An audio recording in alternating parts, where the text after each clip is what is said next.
Welcome, dear viewers and listeners, and thank you for joining us tonight on Go to Sleep Historian. In this gentle journey through time, we sail to the quiet shores of Roanoke Island, a place wrapped in mystery and silence. Over 4 centuries ago, a small English colony settled here, and then vanished. What truly happened to them? Their story is whispered through the ages, carried by the wind and the sea. Stay with us as we unfold Whispers on the Shore, the Lost Colony of Roanoke. A soothing tale of courage, loss, and the eternal voice of history that lingers softly beneath the waves. As our spoken story comes to an end, calm and relaxing music will gently begin guiding your mind into deeper rest, reflection, and peaceful sleep. If you enjoy quiet journeys through the past, please consider subscribing to our channel. Your support helps us continue creating these serene stories from history, told slowly and softly for your comfort and dreams. Now, let the waves settle, the lanterns dim, and the story begin. The sea, in its endless whisper, had always called to humankind. Long before the first English sails ever brushed the horizon of the New World, that quiet rhythm of waves had carried the dreams of merchants, explorers, and wanderers who yearned to see beyond the known edge of their maps. It was the late 16th century, a time when Europe hummed with restless ambition. In England, the reign of Queen Elizabeth I glowed with pride and discovery. Ships had already begun to chart the coasts of strange continents, where forests seemed eternal and rivers wider than imagination. Gold, land, and fame were promised to those bold enough to venture across the vast Atlantic. Yet among these ambitions, there were gentler dreams too, of peace, of new beginnings, and of freedom from the crowded streets of London, where smoke and noise filled the air. For many, the idea of a colony across the sea was not just adventure, but escape, a place where hopes might take root in quiet soil. It was in this mood of both daring and longing that Sir Walter Raleigh received permission from the Queen herself to establish England's first permanent settlement in the New World. Raleigh never set sail himself. Instead, he gathered explorers, craftsmen, and families who wished to be part of something new. They would build a small English world across the ocean, a reflection of home upon foreign shores. The chosen place was Roanoke Island, a green and silent land off the coast of what we now call North Carolina. Surrounded by gentle waters and guarded by stretches of sand and forest, it seemed a fitting cradle for a new life. But before any of them saw its shores, there was the ocean to cross wide, patient and unpredictable. On a cool morning in 1587, the ships lay ready at port. The sun rose slowly, gilding the masts in pale gold. Families gathered their few possessions, tools, books, and heirlooms from England, small comforts for a great unknown. Among them was John White, an artist and the appointed governor of the colony, who brought with him his pregnant daughter Eleanor Dare and her husband. The sails unfurled with a low crack, catching the wind. From the shore, England grew smaller. First the docks, then the rooftops, then the green fading hills. For weeks, the settlers would know nothing but the sea. Nights at sea were long and solemn. The deck creaked softly beneath tired feet. The sailors worked by lantern light, their shadows swaying upon the wood. The passengers often gathered together, wrapped in cloaks, listening to the low hum of prayer or song. The ocean, vast and dark, stretched beyond sight, and above it the stars wheeled like a cathedral ceiling, bright, cold, and eternal. For many nights, the air was calm and kind. The ships drifted under moonlight, and the travelers whispered about what they would find. Some dreamed of fields rich with harvest, others of trading with the native peoples, and some, simply, of a quiet place to rest and live in peace. But the ocean is never truly gentle for long. Storms rose without warning, walls of wind and rain that battered the ships for hours. The masts groaned, the ropes snapped, and the settlers huddled below deck as the waves roared above them. When at last the storms passed, silence followed, the strange silence that comes after chaos, when all one can hear is the slow drip of water and the breath of those still awake. Days turned to weeks. The sea seemed endless, yet through it all, John White sketched the curve of a wave, the light on the sails, the faces of his companions, capturing the fragile courage that carried them onward. Finally, after long and uncertain travel, they saw the faint line of land against the dawn. At first, it was no more than a shadow, a suggestion through morning mist. Then the outline sharpened low forests, sandy dunes, and beyond them, the quiet, inland waters of Roanoke Island. The settlers gathered on deck, silent at first, watching the new world emerge. The wind smelled different, clean, wild, carrying hints of pine and salt. For some, tears welled unbidden. They had reached the place of their dreams. When they stepped ashore, the sand was soft beneath their boots. The sound of waves was steady and deep, like the heartbeat of the earth. They looked around, tall trees rising toward a pale sky, the rustle of unseen creatures in the brush. It was both beautiful and strange, a land that seemed untouched by time. The settlers began to explore, their voices careful, their movements slow. The forest was thick with oaks and cypress, draped in moss. Birds with bright feathers darted among the branches, and the air was rich with the scent of leaves and damp earth. For the first time in weeks, they could stretch their legs and feel solid ground beneath them. Children laughed softly. A small fire was built, and the smoke curled upward into the cool air. It was evening before they realized how quickly the light faded in this new land. Shadows fell like curtains, and the forest grew still, as though it were listening. John White stood at the edge of the shore that night, watching the moon rise over the Atlantic. The sea was calm again, gleaming silver beneath the stars. Behind him, the settlers settled near their fires, their murmured talk blending with the rhythm of the waves. He thought of England, far beyond the horizon, and of the Queen's promise that this colony would stand as a bright beginning. Yet, in that moment, with only the sea and the forest for company, he felt the deep mystery of this new world. Its silence, its vastness, its unknowable heart. The night deepened. The last sparks of fire glowed faintly. Somewhere among the trees, an owl called once, then fell quiet. And so the first night on Roanoke Island came to rest, a night filled with quiet hope, with dreams not yet broken, and with whispers of the sea that seemed to murmur both welcome and warning. In the stillness, beneath the endless stars, a colony slept for the first time on the edge of a new world. The sea had many moods. To those who lived upon it, it was both a cradle and a beast, gentle one moment, unforgiving the next, and for the voyagers bound toward Roanoke, it was their only companion for endless days. The three ships, Lion, Elizabeth, and Dorothy, creaked as they drifted over the rolling blue. Sails, pale as ghostly wings, swelled and folded with the wind. The world around them was nothing but sky and water, an empty cathedral of motion and light. To those who had left England, the days soon lost their number. Morning and night blurred together, marked only by the watch bells and the sun's slow turning. The sea became a rhythm, the sound of ropes tightening, the slap of waves against wood, the quiet hum of voices in prayer. For the settlers, most of whom had never ventured beyond the harbors of home, the voyage was both wondrous and strange. At first, many stood on deck, their faces bright with curiosity, pointing toward dolphins that danced in the ship as wake, or the rare sight of another sail on the horizon. But as the weeks drew on, the marvel of the sea gave way to the monotony of its vastness. The same horizon, day after day, and the same wind pressing against the sails.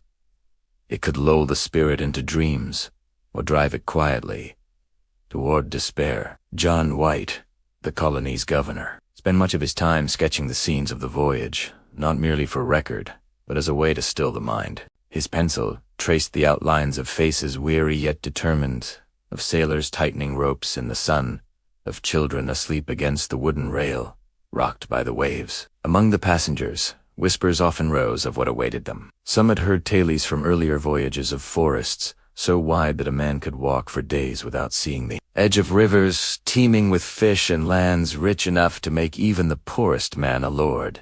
Others spoke quietly of danger, of sickness, of storms, and of the unknown peoples who watched from the forests. At night, when the sea was dark and the stars scattered like frost across the sky, the ships seemed like small islands adrift between worlds. Lanterns swung gently from the masts, their light trembling upon the waves. From the decks below came the murmur of prayer, the soft cry of a baby, or the slow song of a sailor keeping time with his work. The ocean, though vast and lonely, held a beauty of its own.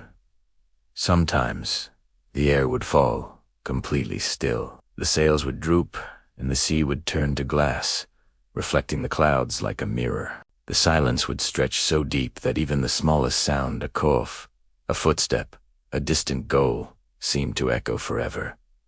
Then, without warning, the winds would rise. A storm would come rolling from the west, heavy with rain and thunder. The calm sea would twist into fury, great walls of water crashing over the deck, the crew shouting into the roar. The settlers, clutching each other in the dark, could only pray that the wood beneath their feet would hold. Yet, even after the fiercest nights, dawn always came. The sea, washed pale by morning light, glittered again as if nothing had happened. The ships would creak and breathe like living things, drying their sails in the sun. And the journey went on. Among the passengers, Eleanor Dare, daughter of John White, was heavy with child. She often sat by the rail in the early hours, watching the sunrise. The sky would blush with soft gold and pink, and for a moment, the sea would look almost like the fields of home. She would smile faintly and whisper to the life growing within her that they were sailing toward a world of peace, where her child would know both freedom and wonder. Others joined her in quiet moments. There was old Master Briggs, who had been a stonemason in Devon, dreaming of building new homes in the colony, and Thomas, a young carpenter, who spoke softly of a stream he once saw in his dreams, clear, cold water running through endless green. They all carried fragments of home and hope in their hearts, blending them into the great unknown ahead. But the ocean, patient and ancient, gave no answers. It only whispered in waves and winds. Weeks turned into months. Supplies grew thin. The salted meat lost its taste, and the bread hardened like stone. Still, no one complained too loudly. They had chosen this path. The sea demanded endurance, and the settlers offered it in silence.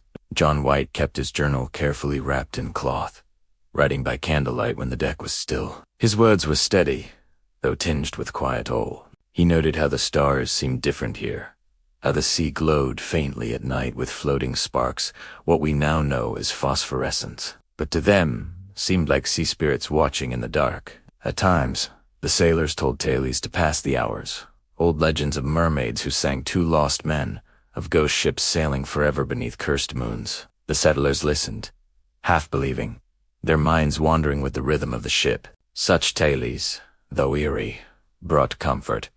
For stories were a familiar warmth amid the endless blue. As midsummer passed, they began to see signs of nearing land, drifting branches, bits of seaweed, and the calls of unfamiliar birds circling high above.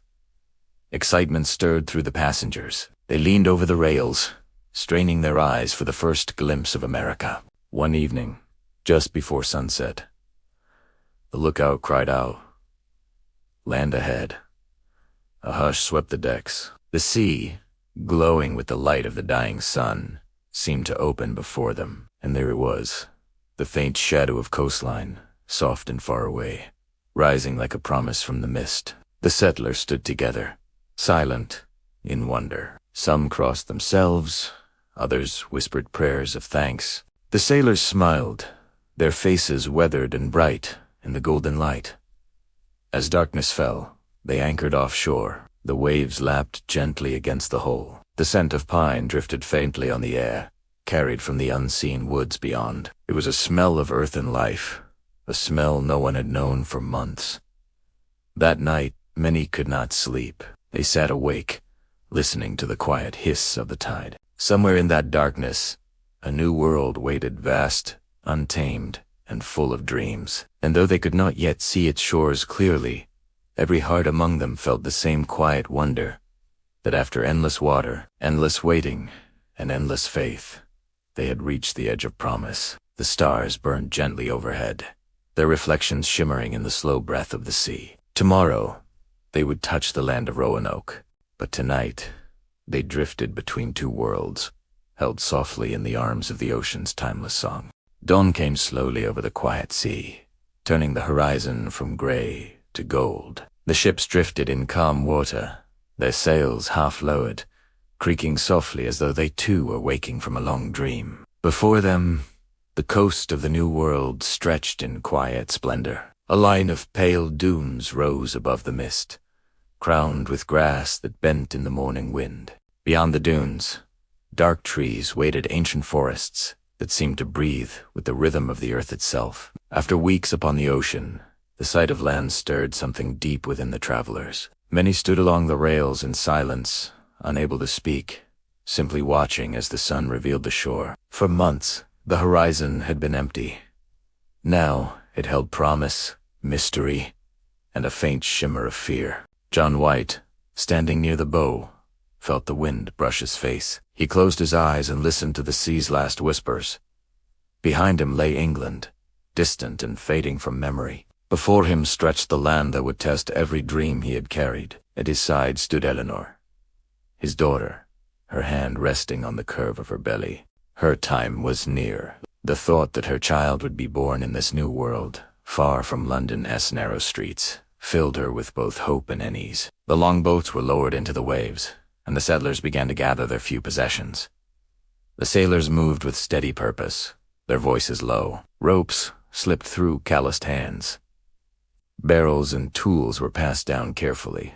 The air smelled of salt and pine, sharp and clean. The oars dipped into the water with slow rhythm. The longboats glided toward the shore, cutting gentle ripples across the mirrored surface. The beach ahead gleamed with light, smooth and pale, untouched. As the first boat touched the sand, no one spoke. For a long moment, they only listened to the wind moving through the trees, the sigh of the tide, and the soft cries of distant seabirds. The new world felt alive, as if it had been waiting for them. When John White stepped onto the sand, he knelt and pressed his hand to the ground. The grains were warm beneath his fingers. He whispered a quiet prayer, not of conquest or glory, but of peace, that this land would welcome them gently, and that their small settlement might endure. Soon, others followed. Children ran, laughing into the surf, their feet splashing in the shallows. Men unloaded supplies, stacking crates and tools. Women gathered driftwood for fires. The rhythm of work began almost naturally, as though the sea's song had given way to the heartbeat of a new home. By midday, smoke rose from the first campfires. The settlers prepared a simple meal, dried fish, biscuit, and water drawn from the ship's casks. It was not much, but it tasted sweeter for being eaten beneath the open sky. The forest loomed close behind the dunes. Tall pines and oaks formed a wall of green shadow. Somewhere within, unseen birds called to one another in slow, haunting notes. The settlers watched, half in awe, half in caution. They knew this land belonged to others, people who had lived here long before English ships had crossed the sea. A scouting party was soon sent inland. John White joined them, carrying his sketchbook, eager to capture every detail.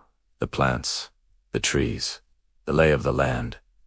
The air beneath the canopy was cool and still. Sunlight filtered through the leaves in pale shafts, painting gold across the forest floor. The earth smelled rich and damp, full of unseen life. They found signs of the earlier expedition from years before, weathered posts, half buried by vines, and the faint outline of what had once been a fort. It stood silent now, reclaimed by time and roots. The settlers stared in uneasy quiet, sensing that they were not the first to seek life here, and perhaps not the last to vanish into its silence. Still, they pressed on, marking a new place for their village nearer to the shore. The ground was cleared with patient hands, and soon the ring of axes echoed softly through the trees. Each sound seemed to fade quickly, swallowed by the vastness around them. As the sun began to sink, the island seemed to glow, the sky a wash of rose and amber, the water gleaming like molten glass. The settlers gathered by their fires once more, their faces lit by the flickering light. Children dozed in their mothers' arms, while the men spoke quietly of what they would build. John White sketched again by the fading light, the curve of the coastline, the pattern of the leaves, the faces of his companions. He knew that years from now, if this colony survived, these drawings would be the first images of England's world beyond the sea. The first night ashore was calm. The waves rolled in gently, whispering against the sand. Above, the stars burned brighter than any they had seen at home, sharp and countless, stretching forever. In the quiet hours, Eleanor Dare woke from her tent and stepped outside. The camp lay in peaceful stillness. She could hear the soft breathing of those asleep and the distant cry of an owl. The air was cool, scented with pine and smoke. She looked out over the darkened sea, and for a moment she thought she heard voices faint and far away, carried by the wind. Perhaps it was only her imagination, or perhaps the sea was speaking in its endless language of memory. She placed a hand upon her belly and whispered softly to the unborn child, "You will see this land as your home. You will be the first to belong to it." The waves answered with a low sigh, as though in blessing. When morning came again, the settlement stirred to life. The sun rose over the trees, painting gold upon the roofs of half-built shelters. Men carried timber, women fetched water, and the rhythm of work began once more. From the forest came the faint rustle of unseen watchers. Perhaps birds, perhaps more. But for now, the settlers felt safe. They had crossed the ocean, touched the soil of a new world, and kindled their first fires on its shore. The land seemed vast, patient, and full of promise. The sea, though ever whispering behind them, felt like a memory fading into distance. And so began their life upon Roanoke Island, a fragile dream built upon shifting sand, where hope and mystery would soon entwine like vines through the trees.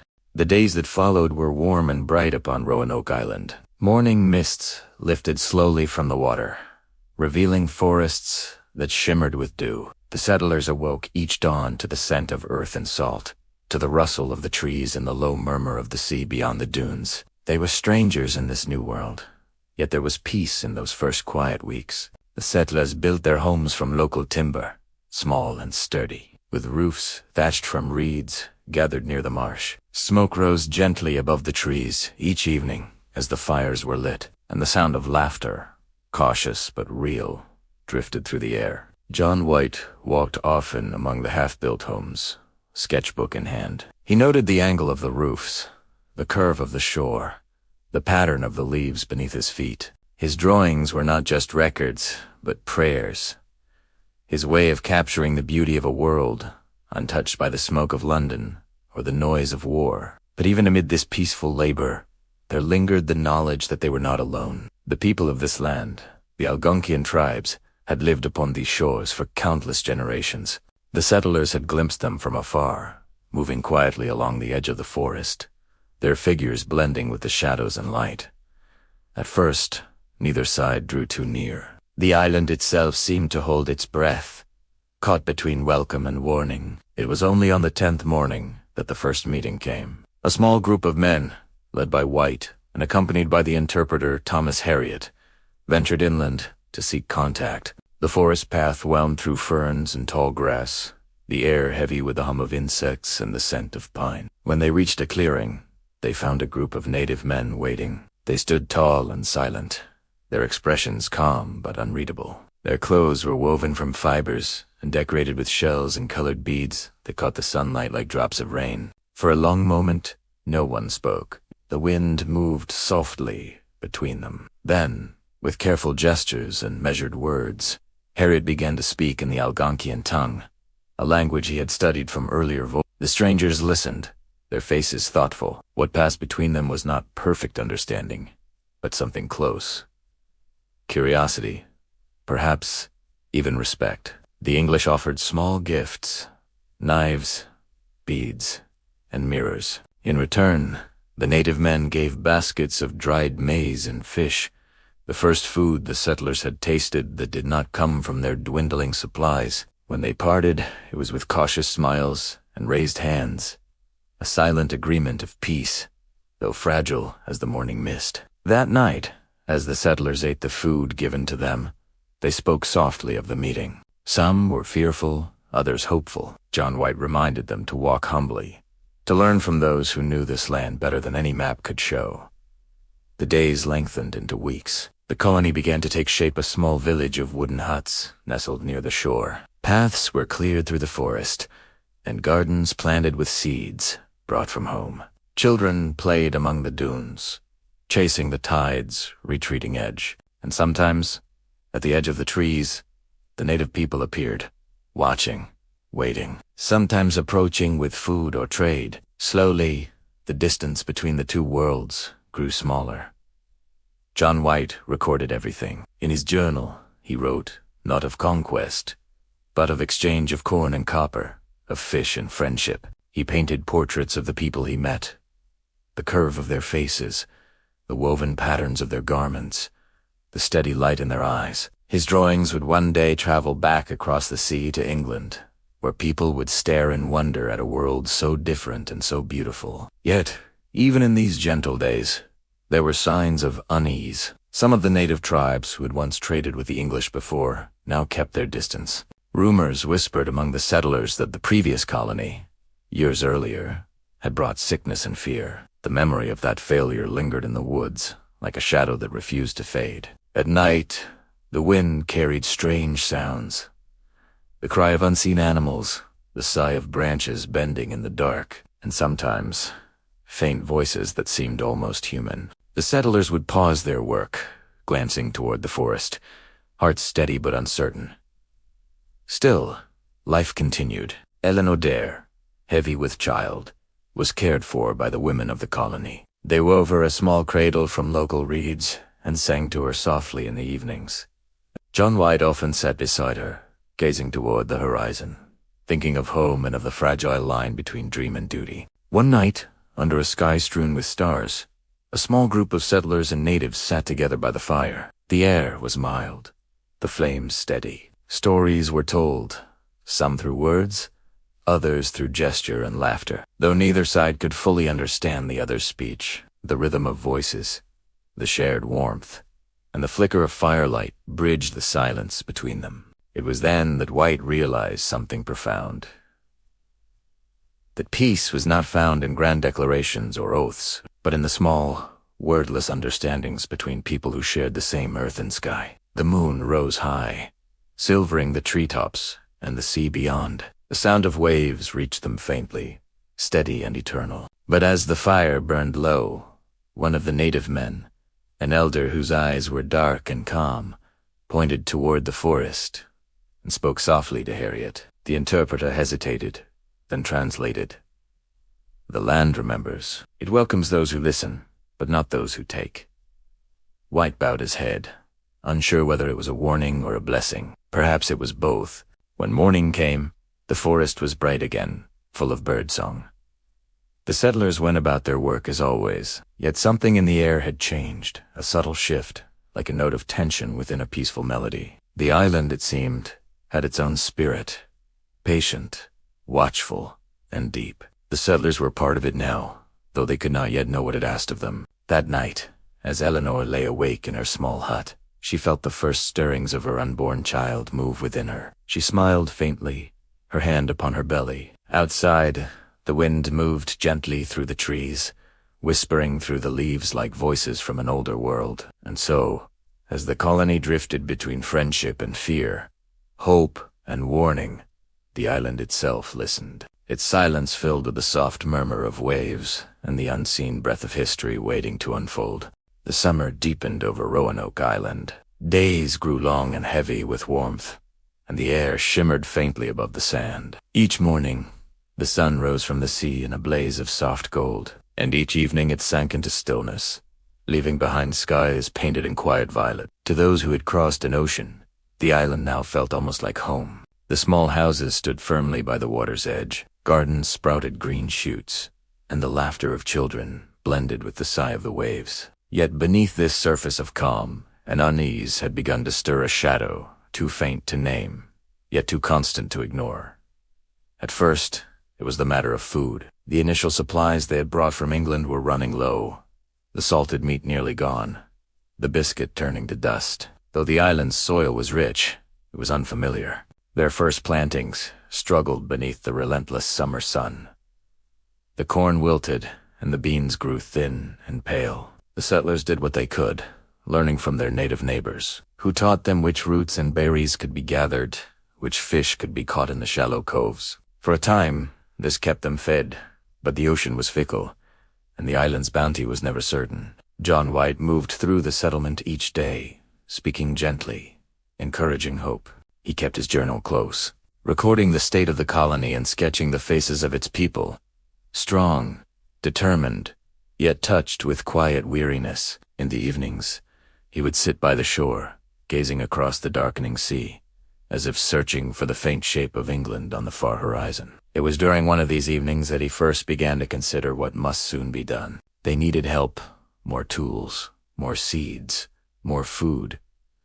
And the only place to find such things was across the ocean they had just conquered.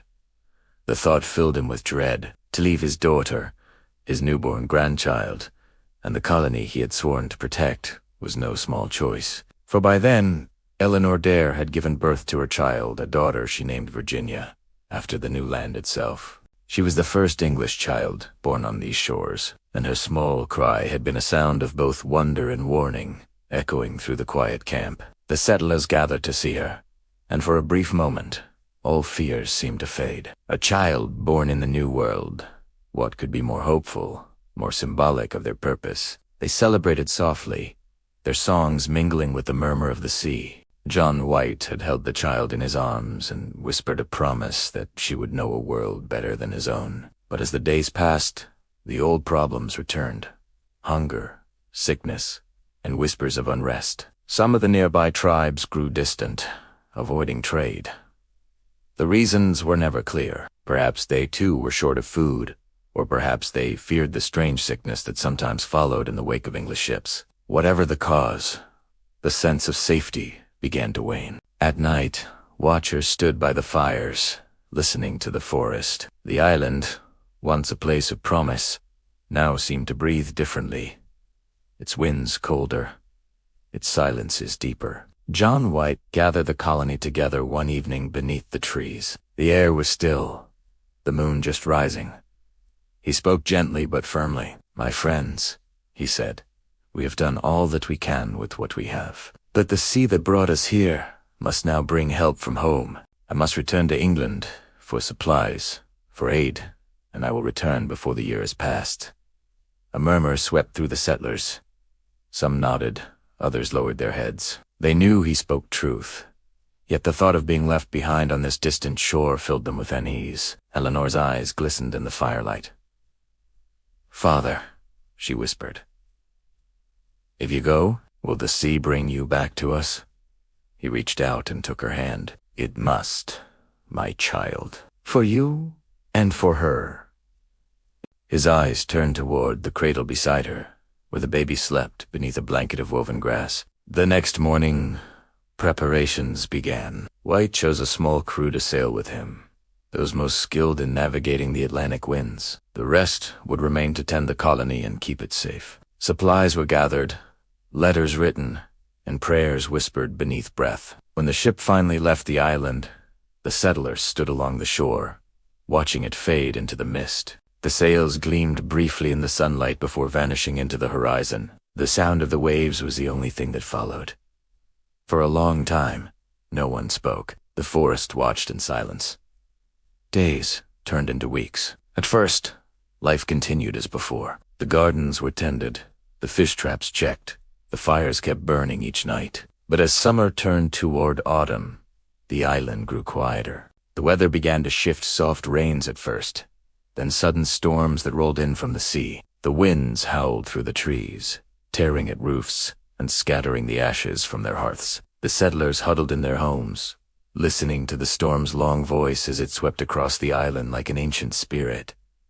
When the storms passed, the silence returned. The air felt heavier, as though the land itself was waiting. Food became harder to find.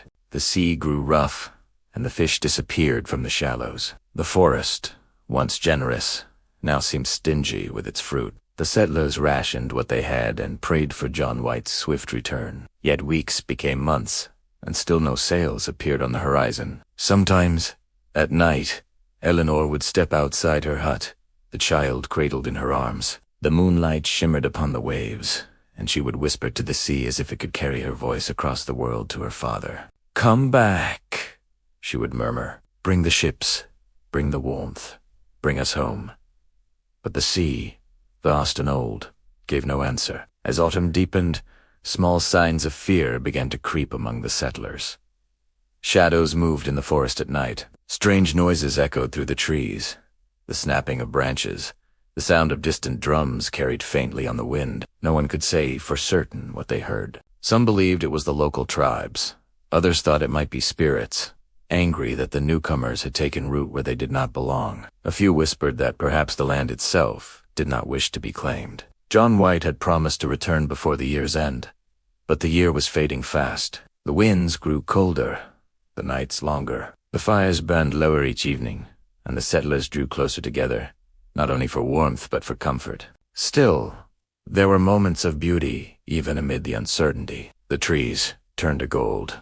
The river glowed beneath the setting sun, and the sound of Virginia Dearest laughter, small and soft, echoed like a fragile song of hope. The colony endured, holding to its faith, its dreams, and its silence. Yet somewhere beyond the horizon, storms were gathering not only upon the sea but across the world. England itself would soon be drawn into war, and the waves that carried John White away would keep him from returning for far longer than he ever imagined. And so, as winter crept toward Roanoke, the settlers waited beneath the endless sky, their fires flickering against the dark, their hearts still hopeful, and the island, ancient and unmoved, listening to their quiet prayers carried away by the wind. The sea stretched endlessly toward the east, calm, blue, and unknowing. The ship that carried Governor John White was a small shadow against that vastness, fading slowly into the horizon until at last it was gone. Back on Roanoke Island, silence settled once more. The settlers watched until the sails vanished entirely, and then, one by one, they turned away from the shore. Their faces were tired but hopeful. They believed that he would return swiftly, that the winds would be kind, that the voyage would be brief, and that ships heavy with supplies would soon reappear from across the sea. But the sea does not hurry for human hearts. Days passed, and then weeks. The air grew cooler, the light thinner. The forests began to whisper with the sound of falling leaves. Autumn, soft and golden, wrapped the island in quiet melancholy. The settlers carried on as best they could. They mended their roofs, gathered firewood, and tried to keep the gardens alive. Children played on the beach, their small footprints trailing through the sand, quickly erased by the tide. At night, the colony gathered around fires to share stories of home, of hope, and of the day when sails would once again appear on the horizon. Eleanor Dare often sat apart, her child in her arms. The baby, Virginia, had grown stronger. Her eyes reflected the color of the morning sky. When she laughed, the entire settlement seemed to soften for a moment. That laughter was a promise, that life continued, even here, far from everything familiar. But beneath each smile lay an unspoken truth. John White had been gone too long already. Winter came early that year. The wind began to carry a sharper edge, and the trees shivered under frost. The settlers built new fires, stacked stones to shield them from the wind, and leaned on one another for warmth. The ocean grew wilder, its waves rising higher, its voice deeper. Sometimes, in the still hours before dawn, the settlers would hear the wind rush through the trees like distant voices, soft, sighing, and ancient. It was easy, in those long nights, to believe that the island itself was speaking. They had come here with a dream of a new beginning, yet the longer they stayed, the more the land seemed to remind them that beginnings and endings were never far apart. When spring finally came, it brought rain, long, steady, endless rain. The earth turned to mud, the streams swelled, and the settlers' shelters leaked. They repaired what they could, prayed for clear skies, and waited. Still, no ship appeared. By then, the nearby tribes had grown wary. Some had once been friendly, trading food and furs for beads and tools. But misunderstandings had spread, and trust had thinned. Encounters became fewer, and the forest around the colony grew strangely quiet. Sometimes, smoke could be seen far inland, thin and pale against the horizon.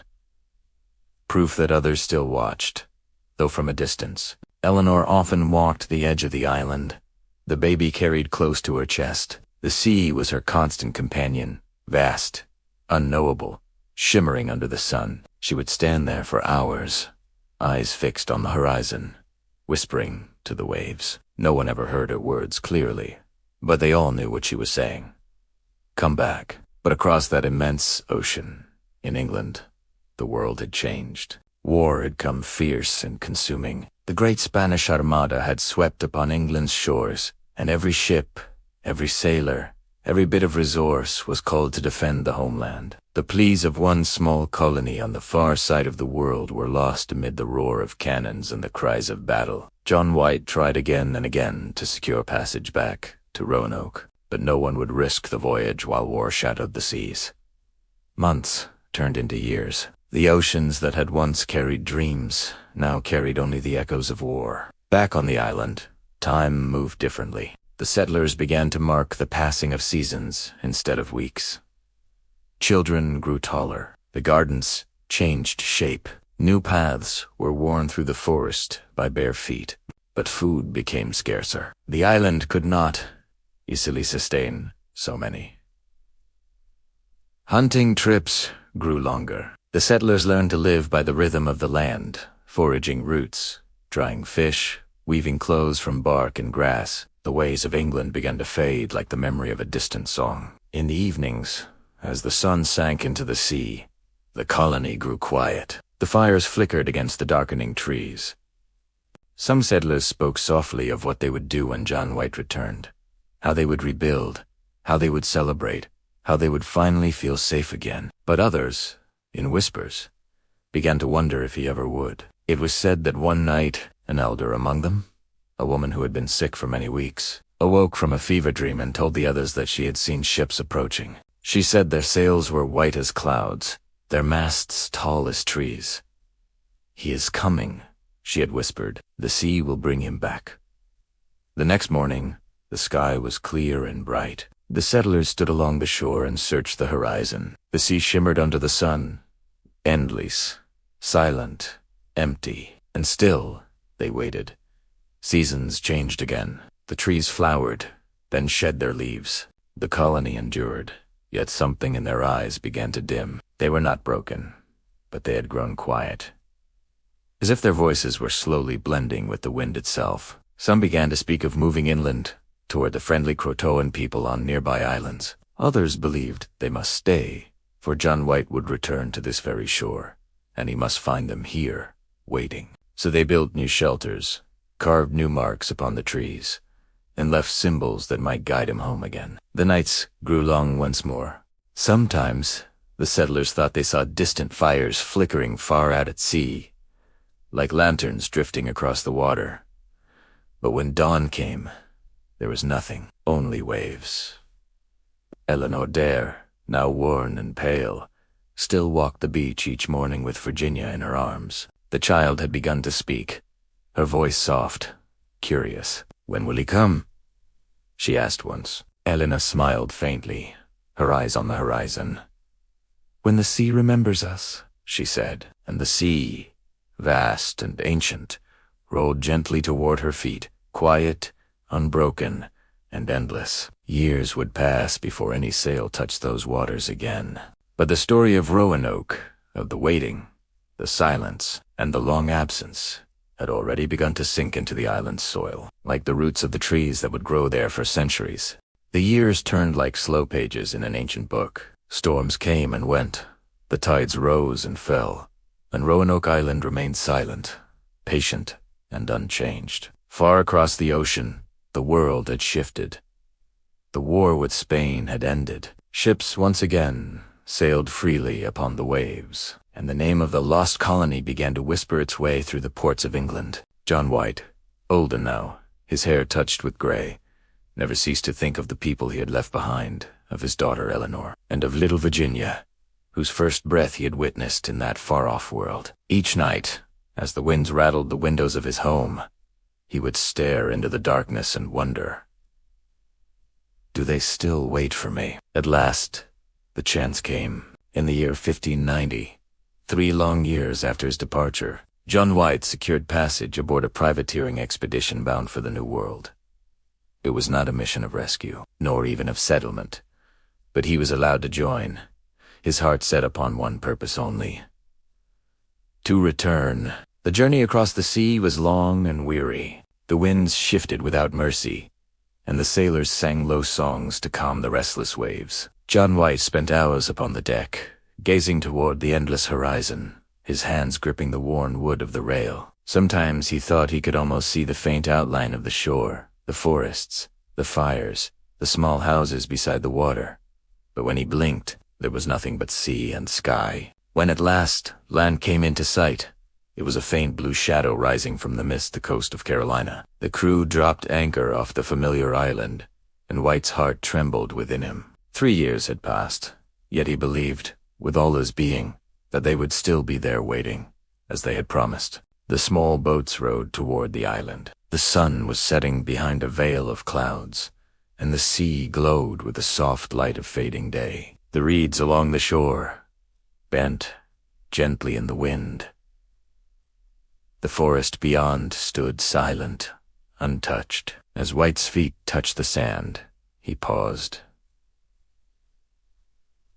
The air was still. There were no voices, no laughter, no smoke rising from fires. The settlement that had once pulsed with life now seemed swallowed by the quiet of the land. He called out, once, twice, his voice echoing faintly across the trees. There was no reply, only the sound of gulls far overhead and the slow breathing of the sea. They moved through the clearing where the houses had once stood.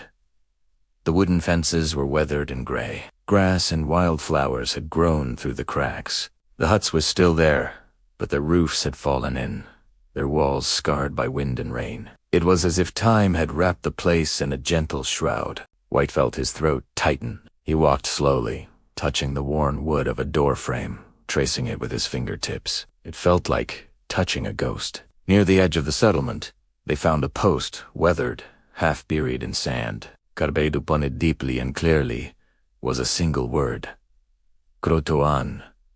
White stared at it for a long time. His heart beat painfully in his chest.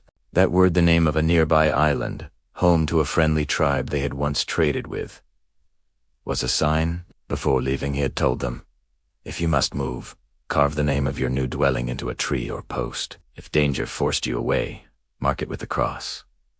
There was no cross, only that one word. He felt hope stir faintly within him. Perhaps they had moved to Croatoan Island. Perhaps they lived still, waiting for his return. But the light was fading, and a storm was rising from the sea. The sailors, uneasy, urged him to return to the ship. They promised they would sail south in search of the Croatoans. Once the weather cleared, that night, aboard the ship, the wind howled like a living thing. Lightning flashed across the sky, and rain lashed the deck. John White stood at the rail, the rain running down his face, staring toward the unseen island in the dark. He whispered his daughter's name, again and again, though the storm swallowed every sound. When morning came, the sea was wild. The crew, fearful for their lives, refused to sail closer to shore. Their provisions were low, their ships battered. Against White's desperate pleas, they turned their course for England. He watched as the coast of Roanoke faded once more into mist. Here, returned, but he would not set foot upon that island again. In the years that followed, others would search for the lost colony. Some claimed to have found signs, fragments of pottery, faint traces of English tools, words spoken by native children with strange accents. Others said the settlers had been taken in by the Croatoan people, living quietly among them, their language and customs blending into one. No proof ever came. The colony had vanished, not violently, but softly, as if swallowed by time itself. For John White, the mystery became a wound that never healed. He lived the rest of his days haunted by the sound of waves and the image of that single carved word. Sometimes, he said, when the wind blew through the trees at night, he could hear voices, faint and distant, the laughter of his daughter, the cry of a child, and the whisper of the sea, calling him home. And so the island remained, untouched and eternal, cradled by the Atlantic winds. The houses slowly melted back into the earth. The paths vanished beneath the grass, and the name Roanoke became something else. A legend, a whisper, carried through time. Even now, when the tide is low and the moonlight falls soft upon the sand, The island seems to breathe. Some say the air there feels different, as though it remembers, as though it listens. And if one stands very still, they say, you can almost hear the faint echo of distant voices. The lost colony, forever murmuring in the language of waves and wind. The sea forgets nothing. Its tides carry memories like shells, washing them ashore and then pulling them away again. Stories half heard, half remembered, waiting in the hush between the waves. Long after John White's ship vanished into the mist, the island of Roanoke remained. The wind moved through the tall grasses. The forest grew thick and green once more. The footprints of those who had walked its shores slowly disappeared beneath time and tide. Yet the question lingered, like the faint echo of a bell. What became of them, the 115 souls who had built their dreams upon the edge of the world? The truth was never found, but the whispers endured. Some said the settlers had moved south, to Roanoke Island, just as the carving had promised.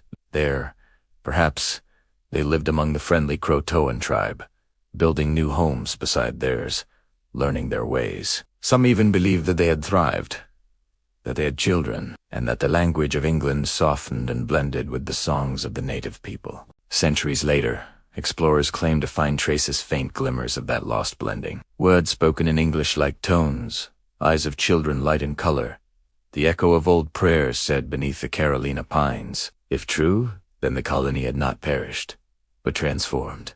Not lost, but reborn into something new. Others told a darker tale. They said that hunger and isolation had driven them deeper into the wild lands, where they met unfriendly tribes or harsh winters from which none returned. Some whispered of storms that came suddenly, tearing down shelters and scattering the people into the forest. And some, with voices quieter still, said that the island itself had taken them. That Roanoke, ancient and aware, had swallowed their presence, not cruelly, but with the slow patience of nature reclaiming what is its own.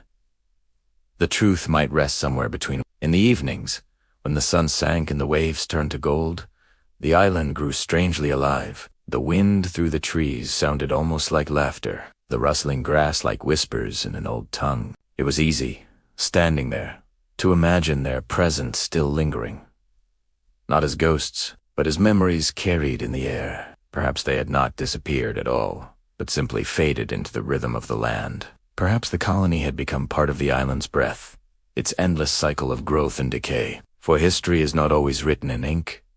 Sometimes it is written in silence. When later settlers arrived in Virginia, they heard stories from the native tribes, stories of pale-skinned people who had come from the sea long ago, people who lived peacefully for a time, who built homes of wood, and who taught strange ways of planting and prayer. The tribes did not know where they had gone, only that one day they had moved deeper into the forest and were never seen again. It is possible that their story ended quietly, without tragedy, that they simply lived and died.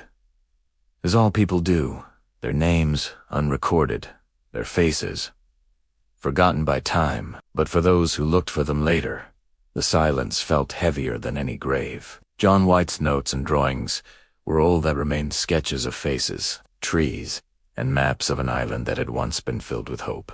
He had drawn a small mark near the word Croatoan, a symbol that some believed pointed to their true destination. But no one ever confirmed it. Years passed, and the mystery deepened. Historians, sailors, poets, and dreamers all returned to the tale. Again and again, drawn by its quiet sadness, each tried to imagine what had happened in those lost years between White's departure and his return. Some spoke of survival, others of despair, but all agreed that there was something strangely beautiful in the unknowing, as if the story itself had chosen to remain incomplete. Perhaps that is why the legend of Roanoke endures, not because it is filled with horror, but because it is filled with silence, a silence that invites wonder rather than fear. When the moon rises over the Outer Banks today, and the wind moves softly across the dunes, the world feels much as it must have in 1587.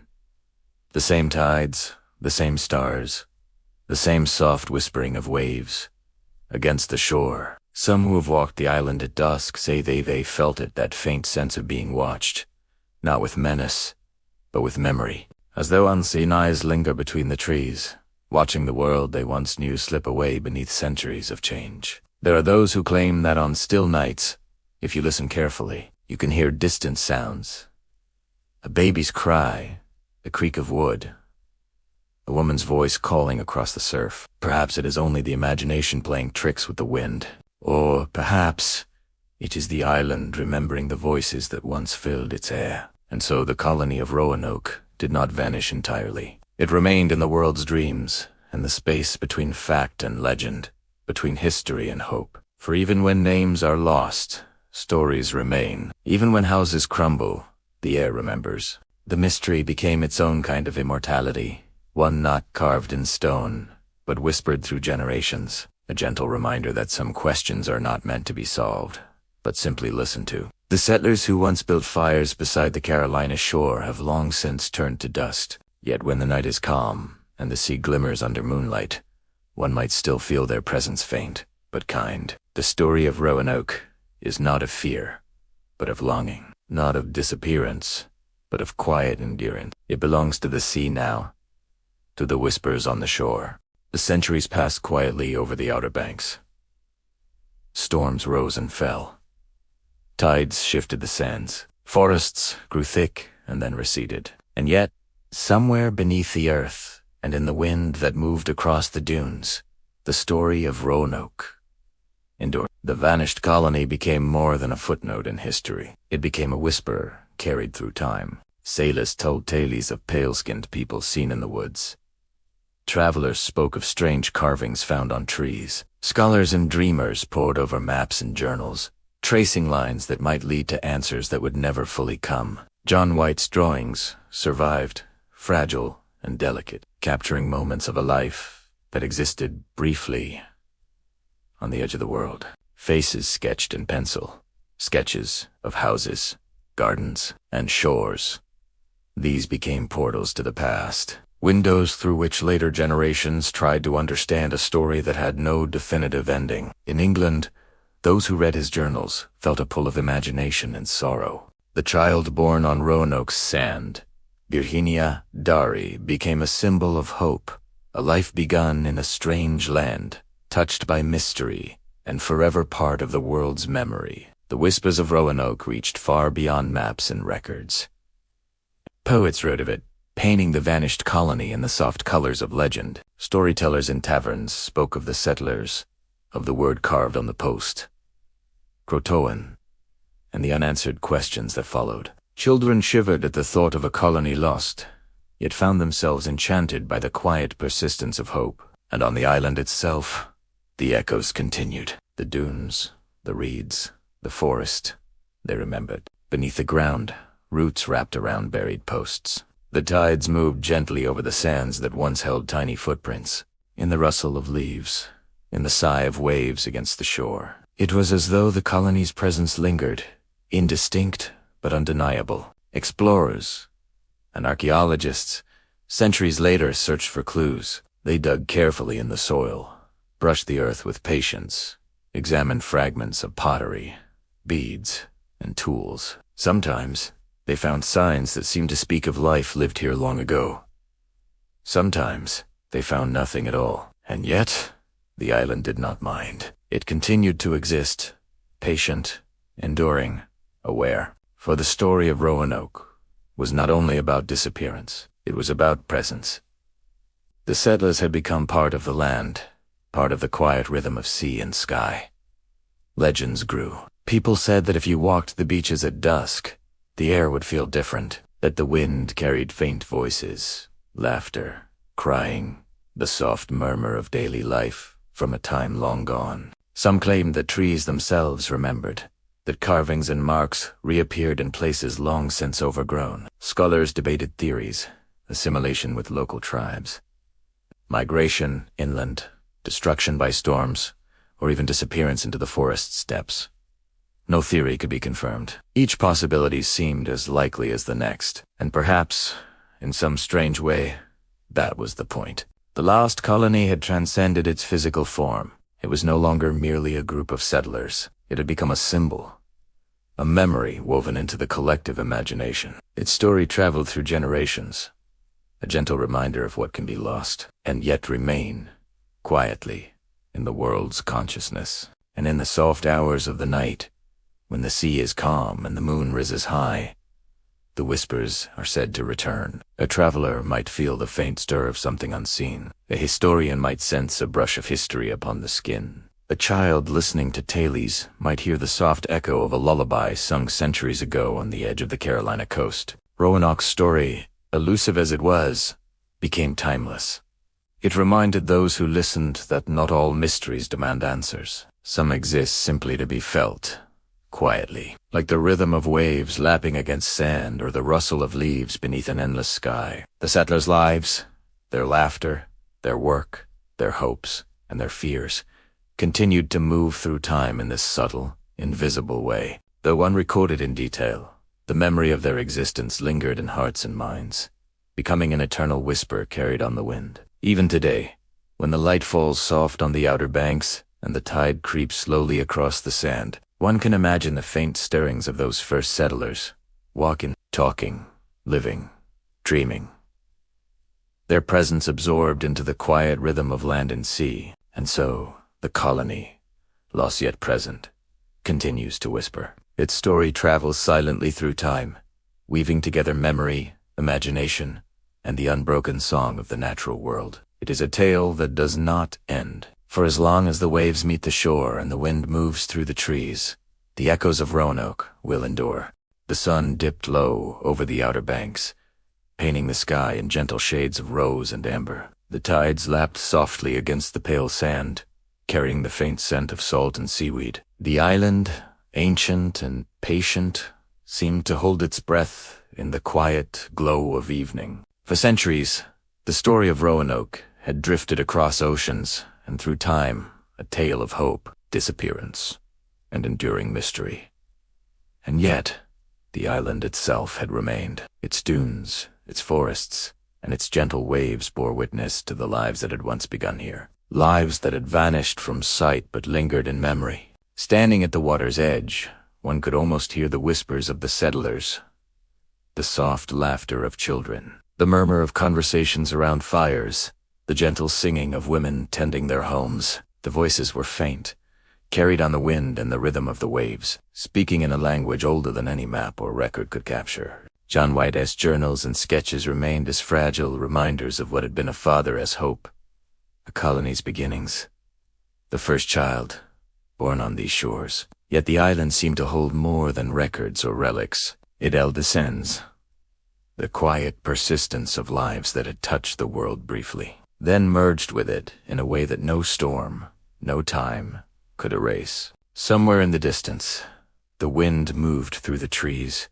sounding almost like breath. The reeds along the shoreline bent gently, as if nodding in recognition. Even the tides seemed aware, curling softly around shells and stones, carrying with them the echoes of footsteps long gone. Historians and dreamers alike had sought answers over the centuries. Some searched for the settlers among the trees, in the soil, or along the distant coastlines. Others simply listened to the stories, the whispers, the winds, and let imagination fill the spaces where certainty could not reach. And perhaps that was the truest way to honor Roanoke. Not with certainty, nor weak fear, but with attention, presence, and gentle reverence. As night fell, the stars emerged, countless and steady. The moon cast a silver path across the water, reflecting its light on gentle waves. One could imagine Eleanor Dare rocking her child beneath the shelter of trees, singing softly as the fire flickered, the scent of pine and smoke mingling with the salt in the air. Perhaps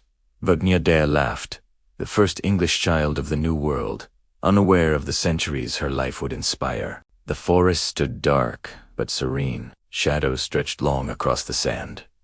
Yet the island was not empty. It was full of memory, of lives that had once been, and of stories that would never end. If you stand quietly, with the wind at your back and the sound of the sea in your ears, you might hear it too.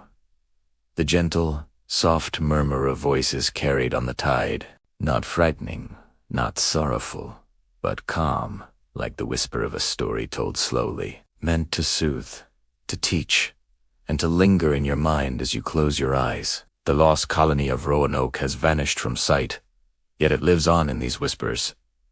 In the sand, the trees, and the waves. It lives in imagination, in history, and in the quiet spaces between thought and dream. And as the night deepens and the stars wheel overhead, the island breathes gently, as if it remembers all that has been and all that will never truly be lost. The story of Roanoke does not end with disappearance. It continues softly, eternally, carried by the wind, the tide, and the whispers on the shore. And now, as you listen and let your mind drift along with the rhythm of the waves, the story settles gently into silence, into memory, and into sleep. And so, dear listeners, our quiet journey through Roanoke comes to its end. The colony may have vanished from sight, yet its whispers remain carried softly through time, resting gently upon the shores of memory. As you listen now, let the calm waves and soothing music guide you toward rest. Breathe slowly and allow the story to fade into the rhythm of the sea. Let every sound settle you deeper into calm, into reflection, and into peaceful sleep. Thank you for spending this quiet hour with us on Go to Sleep Historian. If you enjoyed tonight's journey, we warmly invite you to subscribe and join us again for more gentle stories from history, told softly to ease the mind and calm the heart. Until we meet again, may your night be peaceful, your dreams gentle, and your sleep deep.